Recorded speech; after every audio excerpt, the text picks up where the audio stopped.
নমস্কার বন্ধুরা, ice cream for bird চ্যানেলে তোমাদের সবাইকে স্বাগত। আজকের আবার একটা নতুন ইনফরমেটিভ ভিডিও নিয়ে তোমাদের কাছে চলে এলাম। তো একটা প্রবলেম আমাদের সবার মধ্যে কিন্তু মাঝে মাঝে দেখা যায় পাখি পালন করতে গেলে। তো এই রকম প্রবলেম আমার একজন বন্ধুর কিন্তু পাখির পালনের ক্ষেত্রে এসছে। তো সে আমাকে কিন্তু সেই জিনিসটা আমাকে জানিয়েছে যে প্রবলেমটা হচ্ছে কি তার কাছে একজোড়া জাবা পাখি আছে। তো জাবা পাখিটা দুবার তিনবার করে ডিম দিয়েছে, কিন্তু ডিম ফুটছে না, ডিমের মধ্যে কোনো ব্লাড আসছে না।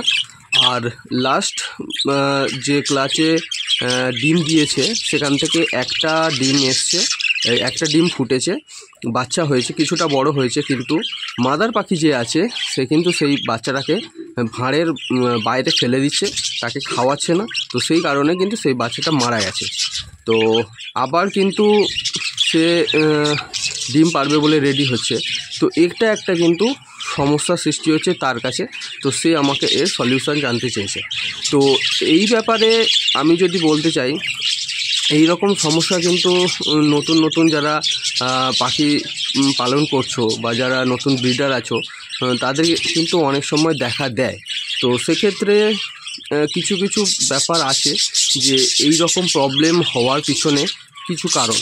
যেমন আমি তোমাদেরকে একটা কথা বলি যে পাখি ডিম দিয়েছে কিন্তু ডিমের ভিতরে কালার আসছে না। কালার মিন্স রক্তের ছিটে, মানে যে ডিমটা মানে নিষেক হয়ে সেখান থেকে যে বাচ্চা তৈরি হচ্ছে তার কোনো সিমটম কিন্তু দেখা যাচ্ছে না। তো সেই কারণে পাখিটা ডিম পেয়েছে, কিন্তু ডিমে তা দিচ্ছে একটা সময়, যেটা সময় থাকে যে ডিম ফুটে বাচ্চা বেরোবার, তারপরে কিন্তু ডিমটা নষ্ট হয়ে যাচ্ছে, পচে যাচ্ছে, কারণ ডিমে কন্টিনিউয়াসলি পাখি তা দিয়ে যাচ্ছে। তো গরমের কারণে ডিমটা নষ্ট হয়ে যাচ্ছে। তো এটার কিন্তু একটা সমস্যার সমাধান হচ্ছে যে পাখি ঠিকমতো কিন্তু মেটিং করছে না। তো পাখি মিটিং না করার কিন্তু অনেক কারণ আছে। কারণ হচ্ছে কি পাখি হয়তো ঠিকমতো অ্যাডাল্ট হয়নি, বা অনেক সময় দেখা যায় যে পাখি হচ্ছে কি দুর্বল আছে, ওই জন্য ঠিকমতো মিটিং করতে পারছে না, বা পাখির যে বসার যে দাঁড় আছে বা লাঠি দেওয়া আছে সেটা ঠিকমতো নয়, সেখানে ঠিকমতো বসে তারা হচ্ছে কি গ্রিপ করে ধরতে পারছে না, তার জন্য তাদের মিটিং সফল হচ্ছে না। ঠিক আছে, তো একটা ছেলে পাখি একটা মেয়ে পাখি থাকলে, মেয়ে পাখিটা যদি ছেলে পাখিটার সঙ্গে ঠিকমতো মিটিং নাও করতে পারে, বয়স হয়ে গেলে কিন্তু মেয়ে পাখিটা কিন্তু ডিম দিয়ে দেবে। তো সেই ডিমে কিন্তু বাচ্চা আসবে না, বাচ্চা হওয়াটা কিন্তু পসিবল নয়। ঠিক আছে, তো এই রকম প্রবলেম হয়তো সবার ক্ষেত্রে মাঝে মাঝে হয়। তো আমার ওই বন্ধুটার ক্ষেত্রে হয়তো এই রকম কোনো প্রবলেম হয়েছে, কিন্তু লাস্টবার দেখা যাচ্ছে যে ডিম 4-5টা ডিম পেরেছে, কিন্তু সেখান থেকে একটা বাচ্চা ফুটেছে। তো তার মানে এটা বোঝা যাচ্ছে যে প্রবলেম অন্য জায়গায় মিন্স মানে পাখিটা হয়তো ভিতর থেকে, মানে মাদার পাখি যেটা আছে ভিতর থেকে কিন্তু তারা স্ট্রং নয়। তো সেই স্ট্রং না হওয়ার কারণে কিন্তু পাখি যে ডিম দিয়েছে সেই ডিমগুলো কিন্তু ঠিকমতোভাবে ফুটছে না। তো এইটার ক্ষেত্রে কিন্তু একটা সলিউশন আমার কাছে আছে, যেটা হচ্ছে কি পাখিকে আগে কিন্তু তৈরি করতে হবে, পাখিকে শরীরটা কিন্তু আগে তৈরি করতে হবে। যেমন মানুষের সেরকম হচ্ছে কি তারা হচ্ছে কি কোনো মহিলা গর্ভবতী হলে তার মানে বডি ফিটনেস, তার যদি শরীর যদি ঠিকঠাক কন্ডিশানে না থাকে, তো তার পেটের বাচ্চা কিন্তু অনেকটাই প্রবলেম নিয়ে পড়বে এবং বাচ্চা কিন্তু সুস্থ এবং সবল হবে না। তো সেক্ষেত্রে পাখিদেরও সেম। তো পাখিদের ক্ষেত্রে কিন্তু সেটা মেনটেন করতে হবে, পাখিদের শরীরকে কিন্তু ঠিকঠাক রাখতে হবে, না হলে সে যে ডিমটা পারবে সেই ডিম থেকে কিন্তু ঠিকমতো বাচ্চা আসবে না। তো সেক্ষেত্রে একটা কথা বলি যে আমার কাছে এরকম প্রবলেম মাঝে মাঝেই অনেকে নিয়ে আসে। তো আমি তাদেরকে একটা কথা বলি যে পাখির শরীরকে কিন্তু আগে ঠিক করতে হবে। তো সেই রকম আমাদের যে ব্রিডিং ফর্মুলা আছে, সেই ব্রিডিং ফর্মুলার ইউজ করে কিন্তু পাখিদের শরীরকে কিন্তু আগে ঠিকঠাকে আনতে হবে, তারপরে কিন্তু সেই সব পাখিটাকে কিন্তু ব্রিডিং নিতে হবে। তো চলো কী কী মেডিসিন সাপ্লাই করে বা কী কী খাবার খাইয়ে আমরা পাখিকে ঠিকঠাক বডি ফিটনেসে তার চেহারা এবং তার সুস্থ সবলতা নিয়ে আসবো, আমি তোমাদেরকে দেখাচ্ছি। তো আমার সামনে এই 4টে মাত্র ওষুধ আছে। এই 4টে মাত্র ওষুধ দিয়ে কিন্তু আমি বলবো যে কিভাবে তোমরা পাখির শরীরকে ঠিকঠাক মেনটেন করতে পারবে বা তাদের শরীরকে ঠিকঠাক জায়গায় আনতে পারবে। দেখো, পাখির শরীরে যদি আগে কৃমি থাকে তাহলে কিন্তু কৃমি ভিতর থেকে পাখির যে পুষ্টি আছে, যে মানে তার চেহারা আছে, সেটা কিন্তু সে খেতে থাকবে। তার ফলে কিন্তু পাখি ঠিকমতো খাবে না, তার খাবার খেতে অরুচি আসবে এবং পাখিটা কিন্তু দুর্বল হয়ে যাবে। সেই দুর্বল পাখি কিন্তু কোনোভাবেই ব্রিডিং করার মানে উপযুক্ত হবে না, ঠিক আছে। তো সেক্ষেত্রে আমাদেরকে কিন্তু চেষ্টা করতে হবে পাখির শরীরে যাতে কৃমি যেন না থাকে এবং তার শরীর যেন সুস্থ থাকে। তো সেক্ষেত্রে আমরা প্রথমে কি করব, আমরা প্রথমে কিন্তু পাখিকে লিভ 52 দেব, ঠিক আছে। তো লিভ 52 হচ্ছে কি লিভার টনিক। এই লিভার টনিকটা দিলে লিভার কিন্তু স্ট্রং হবে। তো আমাদের লিভার যদি স্ট্রং থাকে আমাদের খাওয়ার কিন্তু প্রবণতা বাড়বে। তো লিভ 52টাকে প্রথমে 1 সপ্তাহ মোটামুটি 1 লিটার জলে 4 থেকে 5 ml করে দিয়ে আমাদের 1 সপ্তাহ খাইয়ে দিতে হবে। তো এই লিভ 52 খাওয়ানোর পর আমরা একটা কৃমিনাশক ওষুধ খাওয়াবো। এক্ষেত্রে পাইপারজিন ওষুধটা কিন্তু ভালো। এই পাইপারজিন আমিও ইউজ করি।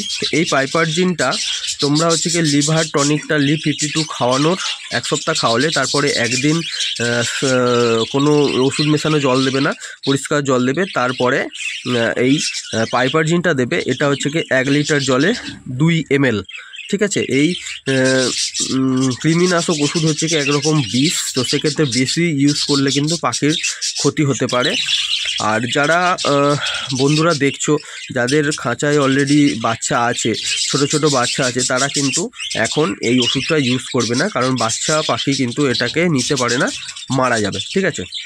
তো এই ওষুধটা কিন্তু কৃমি ওষুধটা 2 দিন তোমরা খাওয়াবে, পরপর 2 দিন।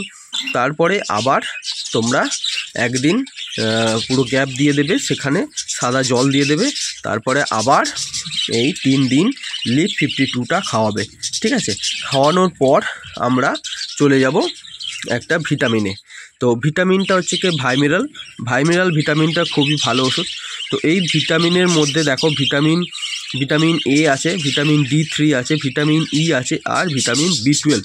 প্রত্যেকটা ওষুধ কিন্তু একটা পাখিকে তৈরি করতে এবং তার ব্রিডিংয়ের উপযুক্ত করে তুলতে কিন্তু পাখিদের শরীরে যা যা ভিটামিন লাগে এবং সেই ভিটামিনটা এরা দিয়ে থাকে। তো এই ভিটামিনটা তোমরা পরপর 4 থেকে 5 দিন খাওয়াবে 1 লিটার জলে 5 থেকে 7 ml করে দিয়ে, ঠিক আছে। 1 লিটার জলে 5 থেকে 7 ml করে দিয়ে 4 থেকে 5 দিন তোমরা খাওয়াবে। খাওয়ানোর পর আবার একটা দিন পরিষ্কার জল দেবে। পরিষ্কার জল দেওয়ার পরে তোমরা চলে যাবে ক্যালসিয়ামে। এই ক্যালসিয়ামটা কিন্তু খুবই গুরুত্বপূর্ণ জিনিস, কারণ ক্যালসিয়াম যদি পাখির শরীরে পর্যাপ্ত পরিমাণে না থাকে তাহলে কিন্তু পাখি ঠিকমতো ব্রিডিং করতে পারবে না। সে যে ডিম দেবে ডিমগুলো কিন্তু নরম হবে, খোলসটা কিন্তু শক্ত হবে না এবং ডিম আনফার্টাইল হওয়ার সম্ভাবনা বেশি থাকবে, ঠিক আছে। এবং ডিম ফুটে যে বাচ্চা বের হবে সেই বাচ্চার শক্তি কম থাকবে, কারণ ক্যালসিয়াম যদি পাখির শরীরে না থাকে তাহলে কিন্তু সে দুর্বল হয়, ঠিক আছে। তো মাদার পাখিও দুর্বল হয়ে যাবে এবং যে বাচ্চা আসবে সেই বাচ্চাও দুর্বল হয়ে যাবে। তো ডিমের ভেতরে অনেক সময় মারা যাবে বা ডিম ফুটে বেরোতে পারবে না। ডিম ফুটে বেরিয়ে আসলেও 2-3 দিনের মধ্যে সে কিন্তু মারা যাবে, কিন্তু যেহেতু সে দুর্বল, ঠিক আছে। এই ক্যাডিসল ডিসি ক্যালসিয়ামটা তোমরা মোটামুটি 7 দিন পর্যন্ত খাওয়াবে, ঠিক আছে। তো এই ক্যাডিসল ডিসিতে কি আছে তোমরা ভালো করে দেখে নাও। এর আগের ভিডিওতে আমি কিন্তু দেখিয়েছি ক্যালসিয়াম আছে এর মধ্যে। দেখো, আমি আগের দিনও বলেছি ভিটামিন D3 যদি না থাকে তাহলে কিন্তু ক্যালসিয়াম কিন্তু পাখির শরীরে অ্যাবজর্ব হয় না। তো আমি যে ভিটামিনটা দেখালাম সেখানেও D3 আছে, আর এখানে যে ক্যালসিয়াম আছে সেই ক্যালসিয়ামের মধ্যেও কিন্তু D3 আছে। তো এক্ষেত্রে আমি বলবো ক্যাডিসল ডিসিটা খুবই ভালো ক্যালসিয়াম, এটা তোমরা খাও। এটা খাওয়ানোর পরে তোমরা একদম পাখিকে সাদা জল দিতে থাকবে, একদম কোনো রকম কোনো ওষুধ আর প্রোভাইড করবে না। এবং তার সঙ্গে সঙ্গে তোমাদেরকে চেষ্টা করতে হবে সপ্তাহে 1 দিন করে গম সিদ্ধ এবং যে কড়াই আছে মুগ কড়াই, সেই মুগ কড়াই হচ্ছে কি ভিজিয়ে কোলা করে সেটা হচ্ছে কি সপ্তাহে একদিন করে খাওয়ানো। আর যে কলমি শাক আছে সেই কলমি শাকটা কিন্তু তোমাদেরকে কিন্তু সপ্তাহে 2 দিন করে দিতে হবে, ঠিক আছে। দিলে তারপরে এই সময় কিন্তু তোমাদের বলে রাখি, পাখির কিন্তু ভাঁড়ে কিন্তু মানে খাঁচাতে কিন্তু কোনো ভাঁড় দেওয়া যাবে না। তোমরা আগে পাখির শরীরকে মানে সঠিক করে তাকে হেলদি করে তারপরে কিন্তু ভাঁড় দেবে। এই রকমভাবে ভাঁড় দিলে তবেই কিন্তু তোমাদের পাখি যে ডিমগুলো পারবে সেই ডিমগুলো কিন্তু সুস্থ মানে আনফার্টাইল হবে এবং পরিমাণে বেশি হবে, এবং পাখির যে ডিম পারবে ডিমের ভেতরে যে ভ্রূণ থাকবে ভ্রূণটা কিন্তু শক্তিশালী হবে, ঠিক আছে। এক্ষেত্রে কিন্তু প্রত্যেকটা ডিম কিন্তু তোমার আর ফোটার ক্ষেত্রে সম্ভাবনা কিন্তু 100% হয়ে যাবে, ঠিক আছে। আর একটা কথা বলি, অনেকে দেখা যায় যে যেটা বলছিলাম আমার এই বন্ধুটা দেখা দিচ্ছে যে পাখি হচ্ছে কি বাচ্চাটাকে ফেলে দিচ্ছে। তো ফেলে দেওয়ার কারণ হিসাবে আমি তোমাদেরকে বলি, পাখি হয়তো অনেক সময় দুর্বল হয়ে গেছে, সে পাখির বাচ্চাকে ঠিকমতো খাওয়াতে পারছে না, সেই কারণে পাখিকে বাচ্চাকে খাইয়ে বড় করার ক্ষেত্রে তার অনীহা দেখা দিচ্ছে। এটার কারণে কিন্তু সে বাচ্চাটাকে ফেলে দিতে পারে। বা অনেক সময় দেখা যায় যে বাচ্চাটা হচ্ছে কি ফেলে দিয়ে তারা আবার নতুন করে ব্রিডিংয়ে চলে যেতে চাইছে, ডিম পাড়তে চাইছে, ঠিক আছে। তো সেক্ষেত্রে কী করতে হবে, পাখির খাওয়া দাওয়াকে কিন্তু মেনটেন করতে হবে। যখন সে অলরেডি ডিম পেড়ে দিয়েছে তো উত্তেজক খাবার কিন্তু তাকে খাওয়ালে হবে না। যেমন হচ্ছে কি যে তেল বীজগুলো যেগুলো আছে, ক্যানারি সিড আছে, এইগুলো কিন্তু অ্যাভয়েড করতে হবে। শুধু দানা জল আর সিড মিক্সের ক্ষেত্রে যে টুকটাক জিনিসগুলো যেগুলো থাকে সেগুলো দিয়ে তোমাদেরকে কিন্তু খাওয়াতে হবে। পাখির শরীরকে কিন্তু উত্তেজিত করলে হবে না, সে কিন্তু আবার ব্রিডিংয়ে চলে যাবে, ঠিক আছে। তো ব্রিডিংয়ে চলে গেলে সে কিন্তু আবার ডিম পাড়ার জন্য সে ডিমে পুরনো ডিম তা দেবে না, বা বাচ্চা থাকলে সেই বাচ্চাটাকে ফেলে দেবে, মেরে দেবে, ঠিক আছে। তো সেক্ষেত্রে তোমাদেরকে কিন্তু এই জিনিসটা খেয়াল রাখতে হবে।